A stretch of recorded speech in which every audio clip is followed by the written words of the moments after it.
Hi అండి. బీరకాయ పచ్చడి చేస్తున్నాను. చాలా టేస్ట్‌గా ఉంటుంది. స్టవ్ మీద కళాయి పెట్టుకొని కొద్దిగా ఆయిలు, ఎల్లుల్లి రెబ్బలు, 3 పచ్చిమిర్చీలు, ఒక ఎండుమిర్చి వేసుకున్నాను. మా మనవరాలు కారం తక్కువ తింటదని కొంచెం కారం తగ్గించేసుకున్నాను. కొద్దిగా పసుపు వేసుకున్నాను. మీకు కారం కావాలంటే వేసుకోండి కాస్త.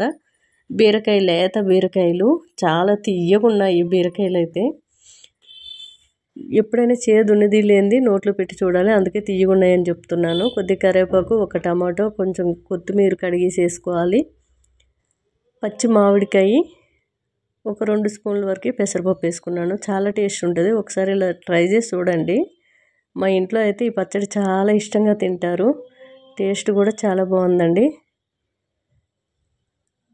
కాసేపు మూత పెట్టి మగ్గించుకోవాలి. ఇప్పుడు కొద్దిగా రాళ్ళు ఉప్పు వేసుకోండి. టేస్ట్ సరిపోగా వేసేసుకొని మళ్ళీ ఉడికించుకోండి మూత పెట్టి. చాలా టేస్ట్గా ఉంటుంది. అంతేకాదండి, ఈ ఎండాకాలంలో బీరకాయ అయితే ఆరోగ్యానికి చాలా మంచిది.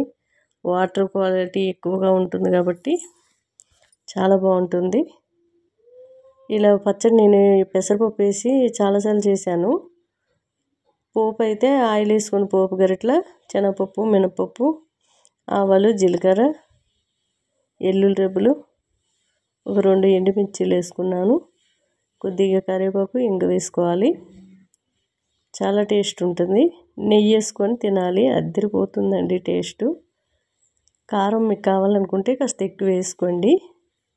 ఏ పచ్చడి అయినా సరే కాస్త కారం ఉంటే బాగుంటుంది. కానీ ఎండాకాలంలో కారం తక్కువ తినాలి. చలికాలం, వర్షాకాలం కారం ఎక్కువ తినాలి. చాలా బాగుంటుంది. ఇలా నెయ్యి వేసుకొని తింటే అద్దరిపోయిందండి టేస్టు. మా మనవరాలకి చాలా చాలా ఇష్టం. ఎక్కువగా నెయ్యితోనే పెడుతూ ఉంటాను. ఓకేనా? బాయ్ అండి.